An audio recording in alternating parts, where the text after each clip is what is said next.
Good evening. And thank you, George, so much for those remarks. But I want to emphasize that you and so many people in this room and around the country were an integral part of the efforts that you spoke about.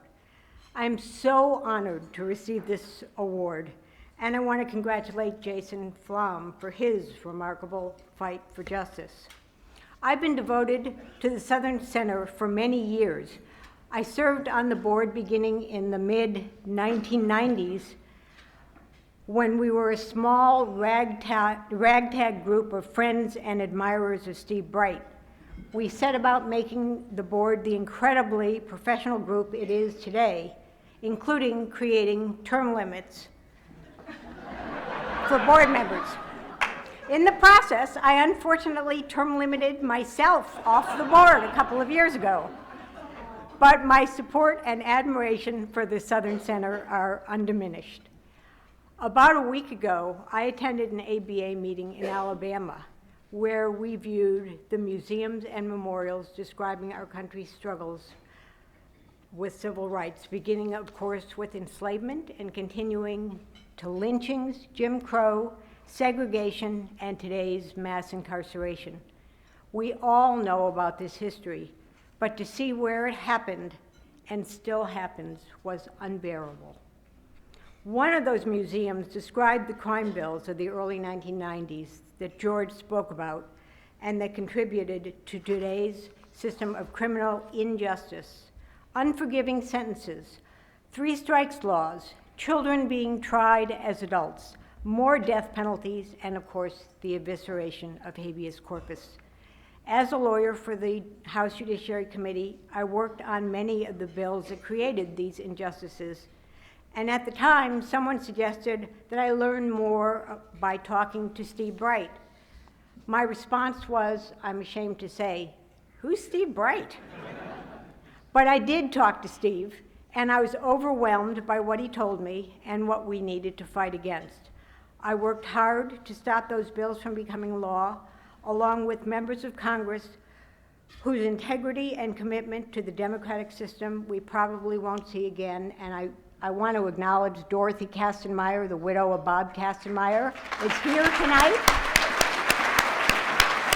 And Bob was the first to take up the fight to save habeas, and then Don Edwards took over.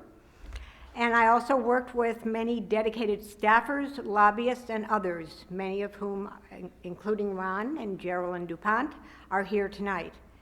And I am agonized that the results of our failure are there for the world to see, in those museums and in our courthouses, in policies of retribution rather than rehabilitation, the racism that means that 1 of every 3 black men will spend time in prison, the too many prosecutors and law enforcers who hide evidence from defense lawyers, evidence that might help prove a client's innocence or wrongful conviction.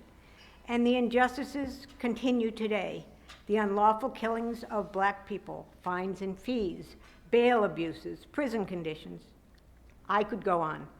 But it's enough to say that too often the goal is not justice, but conviction by any unjust means available. Too many courts look the other way, often forced to by these terrible laws. And the so-called leader of this country calls people animals and stokes racial animosities and makes it difficult to find fair juries and judges. One of the many striking images in the museums we visited was the children inside wire cages, hands raised in a plea for freedom and justice in the 1950s and 60s, and now in the immigration detention centers, especially across our southern border. It's heartbreaking and infuriating to see our country going backward. Justice O'Connor once said about Justice Marshall that he imparted the power of the moral truth. And Frederick Douglass, who those of us here tonight know is no longer with us. Frederick Douglass said that power concedes nothing without a demand. And that's what the Southern Center is doing under the remarkable leadership of Sarah Tatanchi. imparting the power of moral truth, making the demands needed to save lives and preserve families whose loved ones are unjustly accused, fighting against all odds for justice. I want to leave you with a quote I heard last week. It's by Alabama's Reverend Thomas Threadgill, who worked with Dr. King. No generation can expect to see the end of struggle, but each generation has a responsibility to advance the struggle.